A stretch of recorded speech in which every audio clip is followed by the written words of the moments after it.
Hi folks, so I was doing some research on a question that has been bothering me, and of course you will see it in my next video. But during that research, I came across something very interesting that I want to share it with you. Now, I have it open in my laptop, I'll just read it out.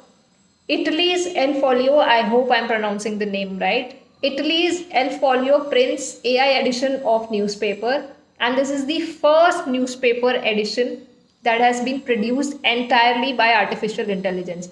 So let's see what has happened here. So the journalists who work with El Folio, they have fed some queries to ChatGPT, and it has replied with some text, with some information that of course it has scrapped from the internet. Now this is according to the company's director, this is an experiment that will be continued for 1 month. Currently it is a 4-page daily, and it includes around 22 articles and 3 editorials.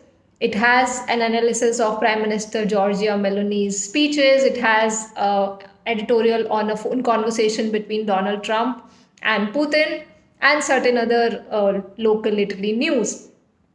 If you ask me as a scribe, what is my opinion? Am I worried that, AI will take jobs? No, I'm not so worried. We have adjusted to technology in the past. We will adjust to technology in the future. We are already on the path towards it. In fact, if I were to point it out, there have been massive blunders by artificial intelligence when it comes to the field of journalism. You can go and check out what happened with CNET when it had experimented with certain stories. Later, it had to make some huge corrections in those AI produced stories. But I'm not talking about that currently. But I'm not so worried at the same time, because there's one thing that is missing in these articles, and all these 22 articles and 3 editorials, none of them has a quote from a human source, and we know that that is the core fundamental of journalism. So I am not so worried. Tell me your thoughts in the comments.